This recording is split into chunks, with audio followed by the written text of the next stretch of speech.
Hi everyone, Dr. Shook here. Welcome to the podcast. Today I want to talk about a very important topic, and this is really understanding much of the complexity of working with an autoimmune condition like Hashimoto's.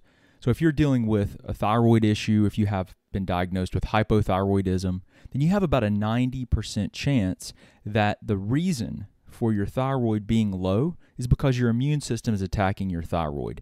And this process is called Hashimoto's thyroiditis. What ends up happening is that the immune system destroys the tissue of the thyroid over time, progressively destroys more and more of the tissue. This results in the thyroid not being able to produce enough thyroid hormone. So your thyroid, when you go to your doctor with symptoms of fatigue or constipation or cold hands and feet, a lot of different symptoms that can occur. Weight gain, these are all extremely common. They'll typically do a blood test, and look at a few different things. And one of the most common things they'll do is assess your TSH, your thyroid stimulating hormone level. And if it's high, then that's a sign that your thyroid hormone levels are low. And this is something that's really important to understand. I mean, first of all, just understanding if you're dealing with a thyroid issue, that the most likely cause of that, especially if it's low thyroid, which is extremely common, you have about a 9 in 10 chance of the reason for that happening being an autoimmune condition where the immune system's actually attacking your tissues. And so this is something that is not well understood by most people. The majority of people that have a low thyroid have no idea that the reason they have a low thyroid is because of Hashimoto's. And so therefore, they're just, the only thing that they're doing to try to improve the way they feel, the way they function, their body weight, all the symptoms that they have, is they're just taking a thyroid hormone replacement. And that is, absolutely appropriate for everyone, anyone that has a low thyroid.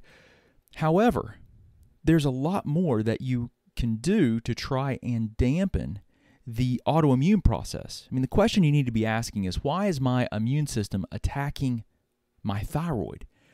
I mean, it's autoimmunity. And that's what I really want to talk about today. I want to give you, first of all, I want to just make it really clear that, this is the primary reason that most people have a low thyroid. It's because of an autoimmune condition called Hashimoto's. That's the first thing. So if you're dealing with, hypothyroidism, or you've been diagnosed as hypothyroid, and especially if you've taken medications that the doctors prescribed you, thyroid hormone replacement, and you still don't feel great or feel well, you still have lingering symptoms, this is absolutely for you, and this is what you need to hear. So the first thing is to recognize that if you have a low thyroid, you have a high chance of that occurring because of an autoimmune condition. The second thing that you need to ask is, why do I have an autoimmune condition? What is causing my body, my immune system, to attack my thyroid? Okay, so you need to ask why. And that's really what I want to share with you today, is I want to give you an overview of the mechanisms and what we think are driving this process. So a lot of the information that I'm going to share with you today, I've learned from Aristo Vojdani. He is an immunologist. He's been an immunologist for over 30 years, probably 35 years. Wonderful man, fantastic man. Great contributions in the field of immunology and really, I think, humanity, because he's really the father of what we would call functional immunology. And this is basically where we're trying to understand what the immune system is doing and why. So Dr. Vojdani has spent a lot of his life doing research and publishing research on food proteins. Let's just keep it real simple. On foods, pathogens, and chemicals that are shown in the scientific literature to either trigger and or perpetuate, which just means to drive, the autoimmune process. And his life's work has really been to design testing to help us with determining the food proteins, the pathogens, and the chemicals that your immune system is reacting to, so that a unique fingerprint of your immune response to these things can be determined so that a very specific and individualized plan can be developed for you to try and remove these triggers. First of all, identify them so that you can remove the foods, you can eliminate pathogens, and you can try to do your best to remove your exposure and improve the elimination of chemicals that may actually be driving an immune response in your body. And this is done through antibody testing and looking at your blood and actually measuring the things that your immune system is reacting to. So this model is called a model of environmentally induced autoimmunity. Okay, environmentally induced autoimmunity. And this is the model of autoimmunity that is most commonly accepted and believed to be, the correct way to look at this. There are other theories, but this is the predominant one: environmentally induced autoimmunity. So what in the environment is triggering your immune system so that it's reacting, it's producing antibodies, and ultimately leading to the reactivity to your own tissues? That's the question that you have to ask, because when you're trying to do something to improve autoimmunity, the strategy that we currently have, what we think is the best approach, is to work to identify the drivers of the immune response and to remove them, to eliminate them, so that the immune system can calm down, can go back to a baseline state of surveillance rather than reactivity. And I want to be real clear, I'm going to keep this as simple as I can, but this is an extremely complex topic. Okay, extremely complex. This is not settled science by any means. And let me just say this: there's no known way to cure autoimmunity today. There's no known way to do it at all. The predominant medical management of autoimmune conditions is to utilize medications that suppress the immune response. That's the primary strategy that's currently available. So, take medications like steroids and biological agents that suppress the immune system and keep the immune system from constantly destroying the tissues. But it doesn't address why that's occurring. And so what this is, the attempt here is that you try to identify triggers and drivers of the process so that you can remove them and then calm down the immune response. And the environmentally induced autoimmune model really has three different components. It has these environmental triggers, which are the three things I just mentioned. It's these things that the immune system reacts to, right? They can react to. So partially digested food proteins that make their way into the bloodstream, typically through the digestive tract. Pathogens. So pathogens it's an umbrella term for bacteria, viruses, parasites, and fungi. And then third, chemicals in the environment, which there are thousands upon thousands of these things. So that is that grouping. Those are the what we might call the triggers, right? The triggers, and then there are another component. The second, if this were a triangle, and in each corner we're going to identify the things that contribute to environmentally induced autoimmunity. We would have these chemicals, these partially digested food proteins, these pathogens. In another corner, we would have the barrier systems, the immune barrier systems. Okay, so the immune barrier systems, the one that is most commonly shared and talked about in the public realm is the intestinal barrier system. And so the intestinal barrier system is this place. It's in your GI tract. It's obviously intestinal barrier. It's a selectively permeable barrier, so that when you eat foods, the food starts digesting. It makes its way through the digestive tract. It makes its way into the small intestine, and this is where a lot of this barrier system that I'm talking about is located. It's in the small intestine. Small intestine is where most of the absorption occurs. So this is a place where the outside world and the inside world meet, and it's a very complex environment. It's been researched quite a bit. There's a lot of literature. If you go to pubmed.gov and you type in the words intestinal permeability, And then you can put any keyword with it, or you can just search intestinal permeability, like you could put in intestinal permeability, autoimmunity, intestinal permeability, Hashimoto's, intestinal permeability, you name it. And you're going to very likely find just a ton of research, because this is an interface between the outside world and the inside world. If this barrier system breaks down, then it lets things that are in the intestinal tract, which is technically, it's in the body, but it's not in the bloodstream yet, right? This is where absorption and everything occurs. You can get things that move from the intestinal tract into the bloodstream that shouldn't be there, and that triggers an immune response, and then that drives the immune process, and that can be a trigger. And it can also, if it's a persistent and continuous process where this permeability is just ongoing, it's not healing or getting better, it could be a driver of the immune system. It'll drive immune responses because things are coming into the bloodstream that shouldn't be there. The immune system doesn't recognize them. It'll make antibodies and react against it. So it can actually be a driver of the autoimmune process. And so this is a key factor, these barrier systems. So the intestinal barrier is one barrier. You have a blood-brain barrier, you have a lung barrier, your entire skin, all of your skin is a barrier.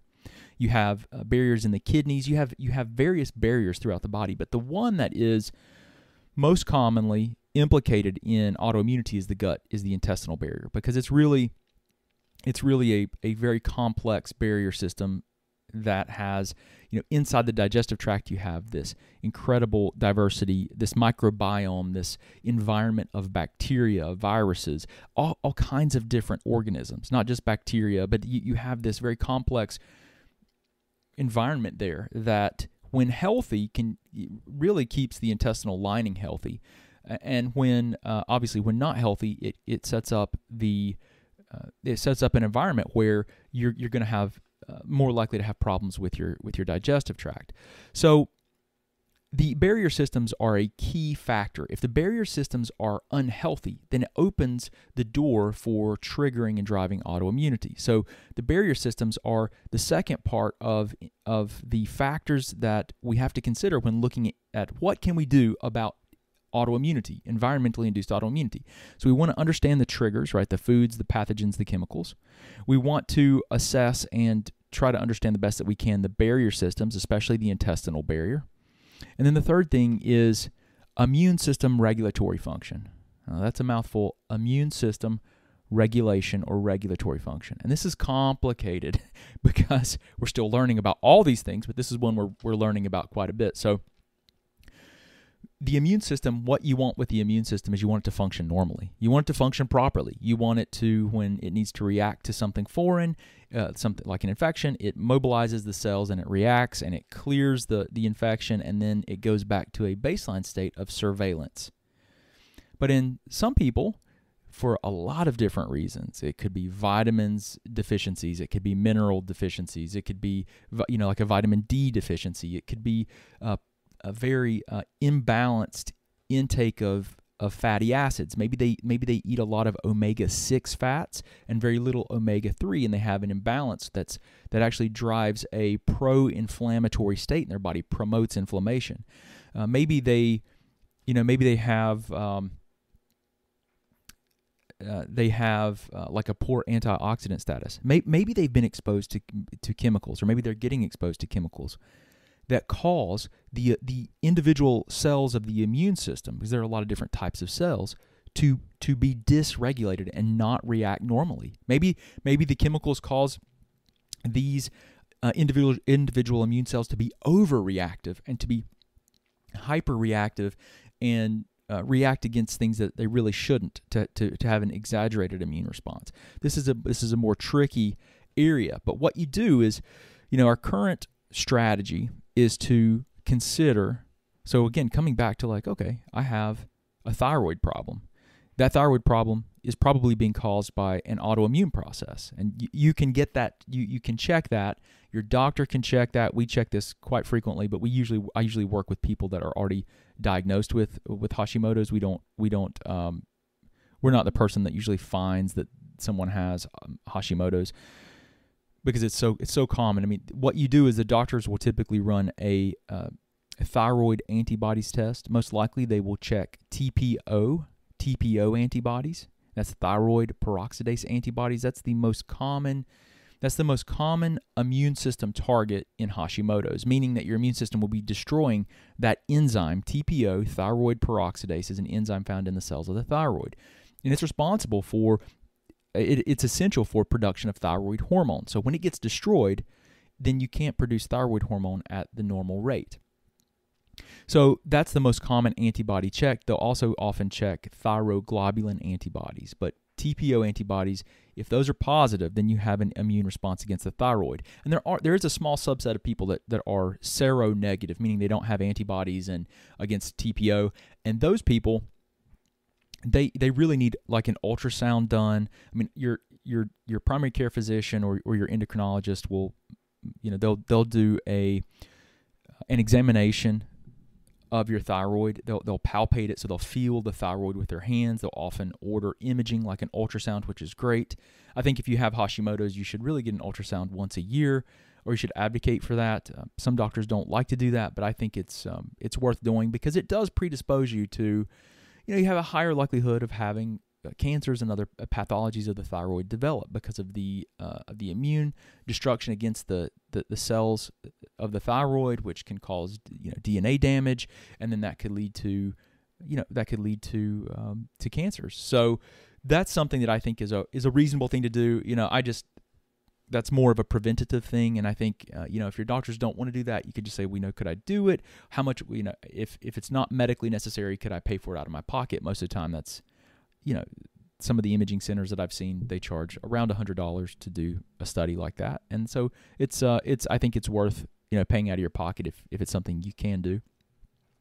So this triad of environmentally induced autoimmunity is really, once you figure out that you have Hashimoto's, you really, this is what I think you should be looking at. So we can, when I work with people, when I consult with people, what we'll do is if it's within their budget, we'll do testing to try to understand the immunological drivers, the foundational biochemistry, what's occurring.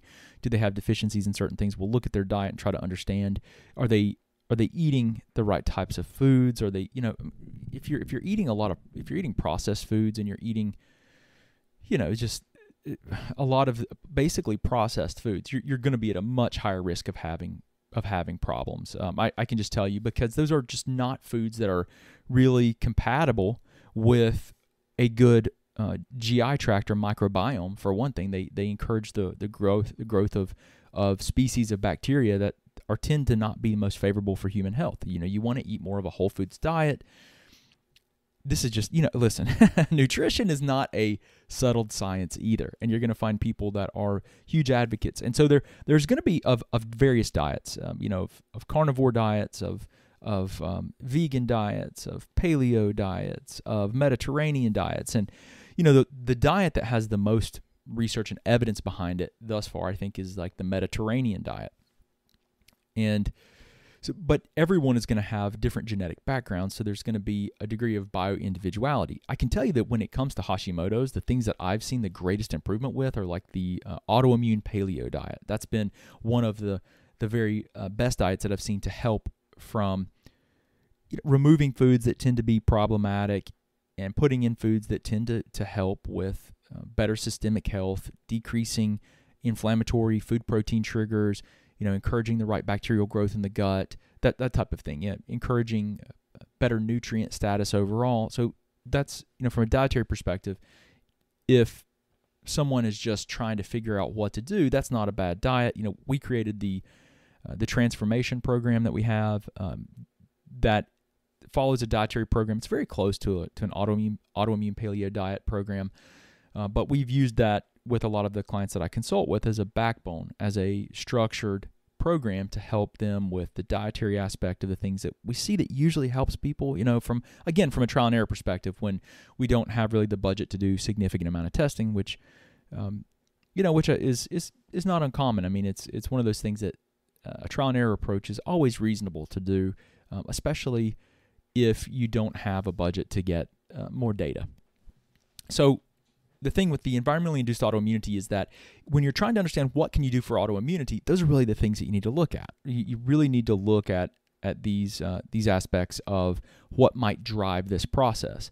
So those are the things I want you to be thinking about if you're dealing with a thyroid issue and you have Hashimoto's, especially. If you don't have Hashimoto's, then see if your doctor might be able to check your thyroid peroxidase enzymes to see if antibodies, I should say, thyroid peroxidase antibodies, which are basically tags. Antibodies are tags that your immune system makes against things that it thinks are foreign. And if those are elevated, if those antibodies are above the lab range, then that is a sign that there's an immune response against the thyroid, and very likely they will say that you have Hashimoto's, especially if you're hypothyroid. But it's a clinical diagnosis that they'll make, so it's not just the antibodies. Okay, so it's also your symptoms plus. Are you hypothyroid? What's happening with the thyroid? Is it swollen? Are there nodules? And then are there antibodies? It's a clinical diagnosis that they'll make. So you can, if you don't know if you have Hashimoto's, that's the first thing I would do. And it's a cheap test. It's not an expensive test. I would definitely advocate for that if you can. Okay, so then if you know you have Hashimoto's, then what?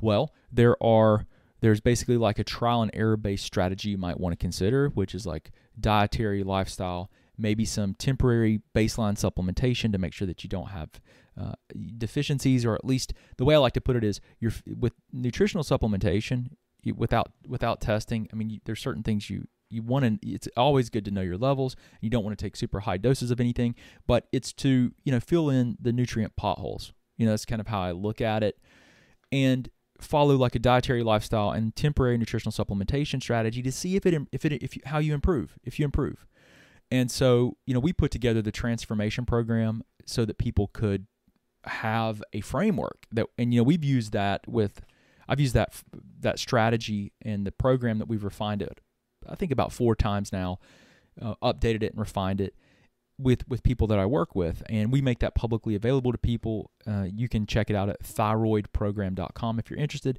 but that's something that you could do.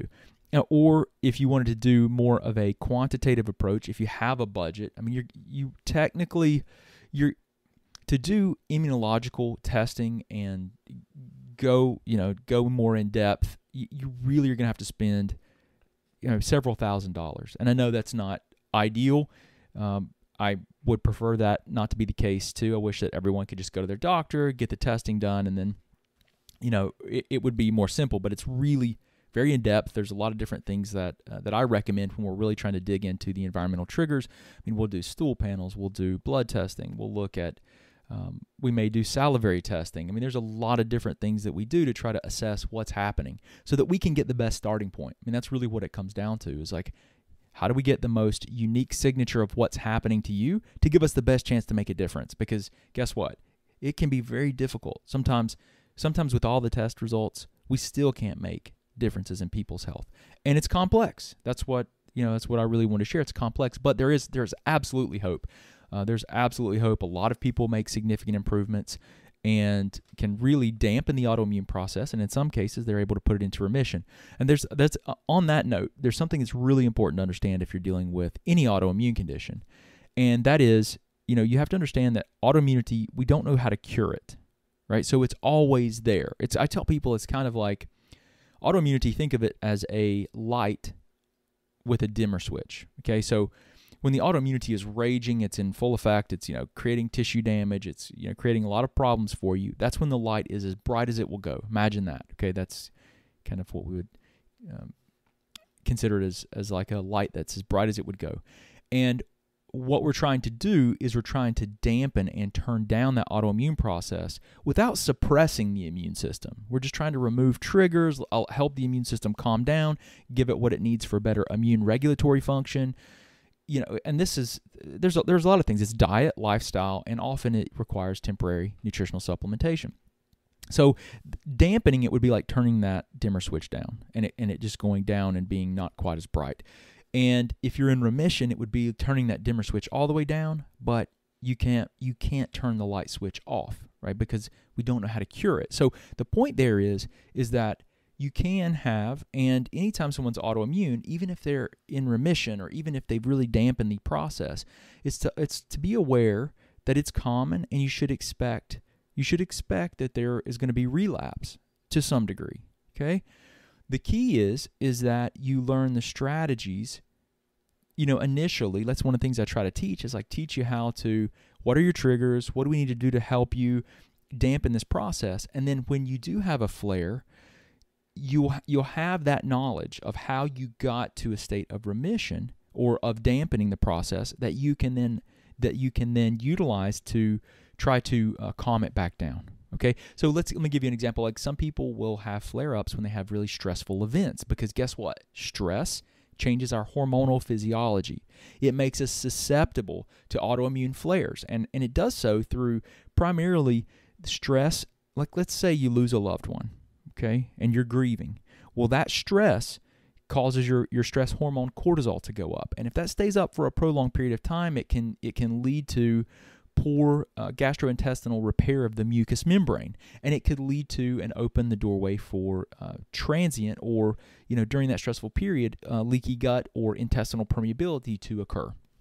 And that may open the window for immunological reactivity to food proteins again.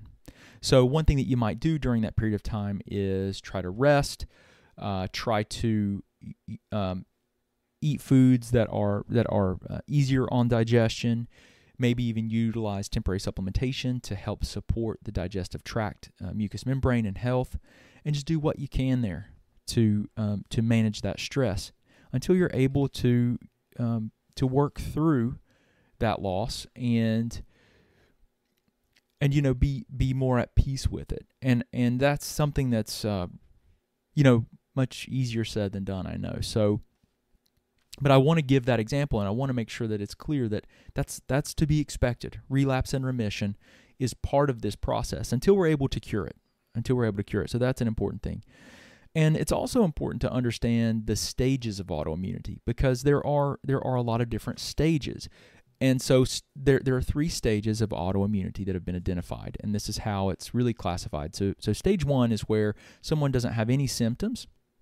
There's no symptoms, there's no tissue destruction. So when we're talking about the thyroid or Hashimoto's, their thyroid is still able to produce thyroid hormone, but the immune system is producing antibodies against the thyroid. So they'll have antibodies against the thyroid or against thyroid peroxidase, as an example here, but there's no tissue damage. They still have function. They still produce enough thyroid hormone, and so that's stage 1. Stage 2 is where there are antibodies produced.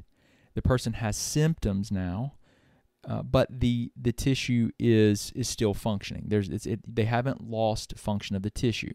Okay, so it's still producing thyroid hormone, at least to some degree. And stage 3 would be there are antibodies against the thyroid. The person is symptomatic, and they've lost function of their tissue. And this is where the thyroid would not be able to produce enough thyroid hormone, and they would require thyroid hormone replacement.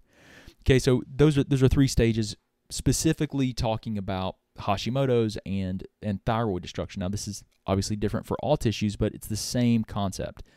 They either have antibodies, they have antibodies and symptoms, they have antibodies, symptoms, and failure of the tissue that's being attacked. Okay, so if it was rheumatoid arthritis, they would have complete joint destruction. Okay, so those are the stages. And so our goal is to try and catch the autoimmune process as early as we can, do everything that we can to dampen the process, prevent further destruction, and do that without suppressing the immune system, at least from a functional model. Now, it may be completely appropriate, especially if it's an out-of-control autoimmune process, to talk to your doctor and find out if it's appropriate to be on some sort of immunosuppressant, because there are some people, and I've had the opportunity to work with some people that their autoimmunity, for whatever reason, we can't dampen it. And it's causing such destruction that the prednisone and the immunosuppressant drugs are the things that come in and rescue them and help to stop that massive destruction. And you know what? If there's, in my opinion, in those cases, I mean, if those medications had not been used, they would have just continued to spiral out of control. And so this is not settled science. I wish it was, because so many people are suffering with this. I mean, it is a huge, huge issue. And if you're listening to this, I know, you probably know this all too well. But these are important things to understand our current state of knowledge. It's not like the information I'm sharing is not like some kind of panacea. It's not going to fix everything. But I think it's a really important way to think about these problems, because what are our options then? Like, ignore it and let it just continue to rage out of control, and then you're forced to use immunosuppressants. I mean, you're losing tissue. You're losing function over time. So thinking about it this way, I mean, it really just emphasizes the importance of taking like it's so cliche, but holistic approach, like looking at this from a perspective of what are the triggers that have been scientifically, proven to be drivers of autoimmunity, or they're at least leading theories of it. What are the leading theories? So dietary, lifestyle, and supporting the physiology of the body, so you're not deficient in vitamins, minerals, and whatnot, so that you can just carry out normal chemistry. Really, that's a big part of it. And then, if those things, you would do those things. I mean, because what are our other options, right? What are our other options? And that's really, I think, how you also live a more optimal and better life. So here's an interesting thing. I work with people that are also interested in health optimization. Like, they don't even have autoimmune problems. They don't even have thyroid problems, but they want to optimize their health as much as possible. So I'll do a lot of the same type of testing. Everyone is on the same spectrum. It's just some people are and so when I say I do the same testing, I do testing because a lot of people have undiagnosed and unknown autoimmune issues that are driving a lot of their symptoms that they're having. They have no idea about that. So we will do screening for multiple tissue antibody panels and things like that will help us to get an understanding of what are the factors that are contributing to, let's say, someone's inability to lose weight, right? Or they want to build muscle. So I will go deep into areas they may not even think are relevant or important. But that's what you've got to do. You got to cast a wide net to try to understand. Like, just look at their physiology, survey a broad swath of their physiology, try to understand and look at as many aspects of it as possible, and say, okay, where are their issues? And you also look at their diet and their lifestyle in a similar way, and you work to optimize that. And so the spectrum, again, everyone's on the same spectrum, right? At the far left end, it's death, and the far right end, it's optimized human potential. Okay, it's really not just good health, it's really superb optimal health. And so we're all on that spectrum. And what I always try to do is, no matter where people are, I'm always trying to move them further to the right, towards that optimal health. So those are some of the main things that I wanted to share. I guess the last thing that I want to share about this is that there's personal susceptibility. So you'll find that autoimmunity runs in families. And so what that tells you is that there's a genetic connection, for one thing. And then there may also be, think about it, if everyone, you live together, your family, not only is there a genetic connection, but there's probably also, there are probably also environmental connections, right? So maybe there are pathogens that you share in common. Maybe there are chemical exposures you share in common. Maybe you eat a lot of the same foods. Maybe that's, there's a lot of predisposing factors that have activated those genes and triggered, basically this autoimmune response. And it's okay. Like, you don't beat yourself up. Listen, I'm autoimmune. We this is a huge epidemic. So we're all in this together. So let's not beat ourselves up here, okay? Because it's not your fault. But there's a lot that we can do to work on improving this, okay? So there's hope. That's one of the main things that I like to share with people is, there's absolutely hope. And you should just, I want you to know that. I mean, because I know that it can be very unbelievably stressful, and that's okay. It's okay. There's hope. There's a lot that can be done. And so, the things that are easiest to do at no cost are, to look at your diet. And if you're looking for dietary strategies that might help to improve autoimmunity, I would encourage you to consider, again, looking at an autoimmune paleo diet. And then look at lifestyle. Okay, so look at your sleep cycles, your sleep rhythms. Try to go to bed at the same time every night. Try to wake up at about the same time every morning. Try to wake up without an alarm clock. I mean, those are the things. I use an app called Sleep Cycle that works really well. I'll track my sleep I have a Garmin watch that tracks my sleep. There are a lot of things that you can do to assess and then try to optimize your lifestyle and especially sleep. When you look at lifestyle factors, it's going to be the number one thing. Sleep is the number one thing. Second, from a lifestyle perspective, is going to be your diet.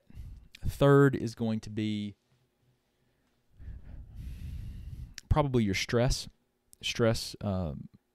controlling, modulating, balancing stress.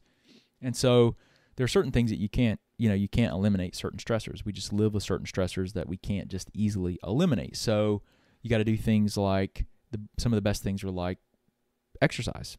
Exercise can be a great way to help mitigate stress. And then there's things like meditation that can be fantastic. Those are great. But relationships and community are also really, really important. And that has been just wrecked during this time of the pandemic. It's just the social connections and things have been so stressed and shredded and just really damaged in a lot of ways. And so I'm hoping that we can see some repair of that. And it's really, really important. And this communal thing, this community is so important. It's so important, I think, from a stress management perspective. But also, guess what? When you commune with people and you're around people and you're, let's say you have pets and whatnot too, you're sharing microbes. You're actually sharing bacteria, and that sharing of the bacteria may actually help to colonize you with bacteria that help you to be healthier, that help your gut to be healthier. So there's a lot to think about, but you can really simplify it and break it down into 3 different components on how you might want to best support, from a dietary, a lifestyle, even a temporary nutritional supplementation perspective, the immune process. Okay, so I think I've gone on quite a bit today and talked about it a little bit more than I thought that I would, but I hope that this is helpful. Now, if you have any questions or concerns, or you're trying to figure out what to do, I encourage you, we have a ton of information that's freely available, free education on YouTube, my channel, the Hashimoto's Doctor. We have hundreds of videos that I've put out on a lot of different topics on food, the stuff that we're talking about here. I've gone into much more detail there. We also have a podcast that you can find anywhere. Podcasts are played on Apple Podcasts, on Spotify, wherever you're going. Libsyn. I mean, we have the podcast is distributed everywhere. And then we have something you might be interested in if you haven't banned it from your life. But if you go to Facebook, or I should say Meta, you can actually join the Greater Hickory Thyroid Support Group. We have a little over 12,000 people in there. It's a good community where people are specifically asking questions about their thyroid and Hashimoto's and talking a lot about these topics. And then we do have our program, the Transformation Program, which is really a 6-week program with 2 weeks of organization and planning and 4 weeks of implementation. And it's really revolves all around teaching you the dietary, lifestyle, and temporary nutritional supplementation strategies that might be most appropriate to help you with dampening the autoimmune process and living a more optimized life, which is the ultimate goal.